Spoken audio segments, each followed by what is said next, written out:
I started in the technology industry. I fell into it just by accident. As you know, the more I speak to women working in tech and the more I see this recurring event, the accident fall into tech.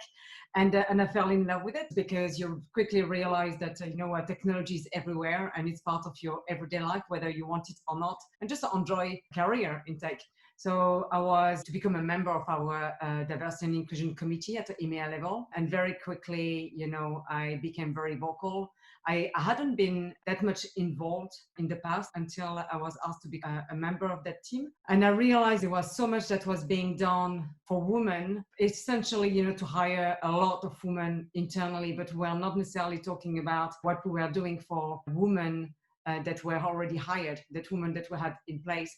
And I think that's something, as a woman myself and making my own way to the leadership role where I am now, I really felt there was a big gap in what we were doing, and we're not looking after our female talent enough. You also have at the back of your mind is not just having women fall into tech, but having women actively aspire to be in technology. Do you think that's something that's really important? Yeah, absolutely. I think that actually the earlier we can get them to be interested in tech and involved in tech, the better. We launched a program 2 years ago and we're running it for the third year now in the UK, and we expanded it to Germany and Ireland this year. It's a program called AWS Get IT. We can do as much as you want, as we want to try and attract more female talent within the tech industry. I think we need to first look at the source, and the source is, students, and inspire the students and make sure that they are encouraged, from a young age to study computer sciences and not be, discouraged and tell that this is just for boys, for example. And between 12 and 13-year-olds, so they're in year 8.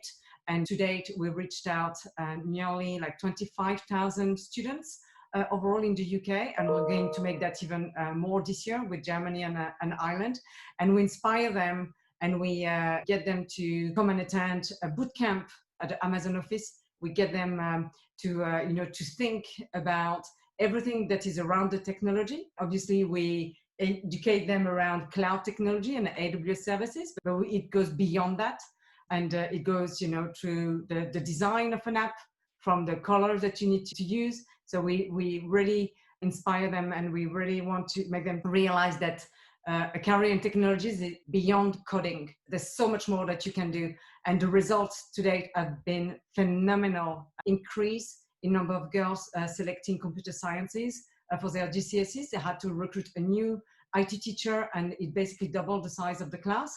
But most of the schools, and here we're talking about 100 schools that we've been working with in the UK, most of the schools have registered the smallest one, from 5 to 50% increase in the number of girls selecting computer science for their GCSEs. You talk about how this program is definitely aimed at students, particularly 12 to 13-year-olds. What inspired you to target that age range? We believe at that age, 12 to 13, the students are still influenceable. They don't know yet what they want to do. There's still a chance for us to pivot some of their thinking. They're still open to new ideas. The beauty about AWS Get IT, it's not a program where we go in, we do a presentation, we think we inspire the student, and then we leave.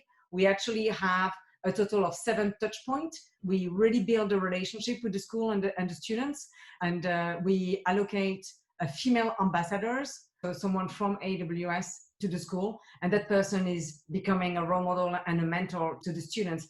So all these things that are happening, so when they are in year 8, when they enter the competition, but when they finish the competition, when the girls are in year 9, we invite them to participate in a mentoring session. So we don't let them go. We make sure that after the many times we met them, we continue working with them, make sure that we give them more opportunities to ask questions and meet with other tech leaders.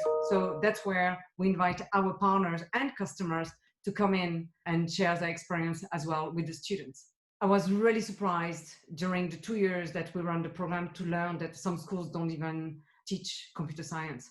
They don't even have a teacher. Nowadays, that should be something made nearly like a compulsory. It's so obvious, everybody's going to use technology. I still don't understand why it's not the case in every school. So this is something as a AWS or Amazon as an organization we are really lobbying for. I know that it's happening in the US within the government, but we are doing that as well in the UK. We are also pushing the schools where they have that flexibility in their curriculum to make sure that they raise an interest and they push for more headcount and a teacher to come in because there is interest. The first year that we ran the program, we had the students, taking the competition. And as you enter the competition, you have to create an app. And the school who end up winning the competition is a school that didn't have a computer science teacher.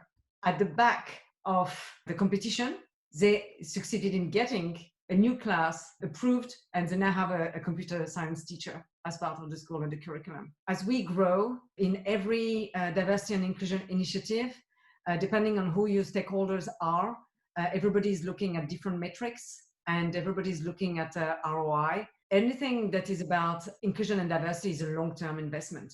And it's an investment. So that means that you might be able to report back on some of the impact, but you need to think long-term. I think the biggest challenge I have is to have to educate people around that, like every day. When we ask for more funding, when we ask for more resources, and explain that we're not going to move the needle unless there are real investments.